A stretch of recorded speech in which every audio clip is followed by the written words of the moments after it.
جب حضرت حابیل علیہ السلام کو شہید کر دیا گیا تو حضرت آدم علیہ السلام بہت مضطرب و بے چین ہو گئے، تو خدا نے وحی کی کہ میں تجھ سے ایک نور پیدا کروں گا جس کو پاکیزہ سلسلوں اور شریف نسلوں میں جاری کروں گا، ان کی نسل میں اپنا آخری پیغمبر بناؤں گا اور اس کے لیے بہترین آئمہ مقرر کر دوں گا اور زمین کو ان کی اطاعت کرنے والوں سے روشن کروں گا۔ یہ سن کر آدم علیہ السلام کو تسکین ہوئی اور پھر حضرت شیس علیہ السلام پیدا ہوئے۔ وہ نہایت حسین و جمیل، تندرست اور صاحب ہیبت و وقار تھے۔ بعض روایات کے مطابق ان کا نام ہبت اللہ رکھا گیا، جس کے معنی ہیں خدا کا دیا ہوا تحفہ۔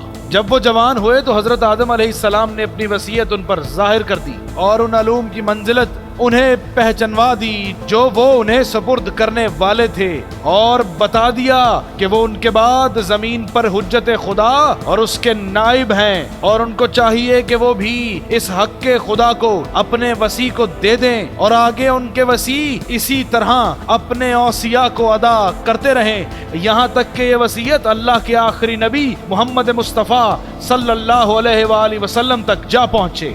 حضرت شیس علیہ السلام نے وصیت آدم کو محفوظ رکھا اور مخفی رکھا۔ حضرت آدم علیہ السلام 930 سال کی عمر پا کر خالق حقیقی سے جا ملے۔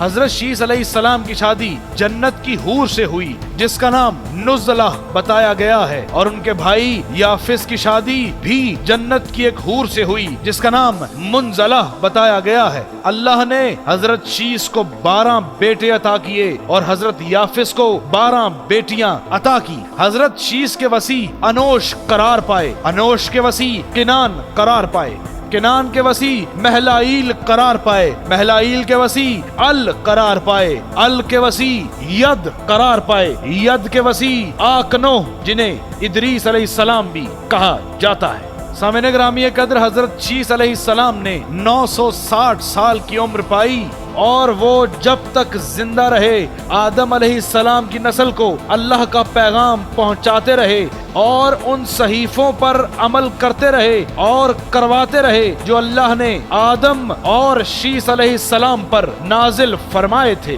دوسری جانب قابیل کی نسل چل رہی تھی جو قتل و غارت گری کا بازار گرم کیے ہوئے تھی۔ اب 2 قسم کے لوگ پروان چڑھنے لگے، ایک وہ جو رحمان کے نمائندے تھے یعنی شیس علیہ السلام کی نسل میں سے تھے، اور دوسرے وہ جو شیطان کے نمائندے تھے یعنی قابیل کی نسل میں سے تھے۔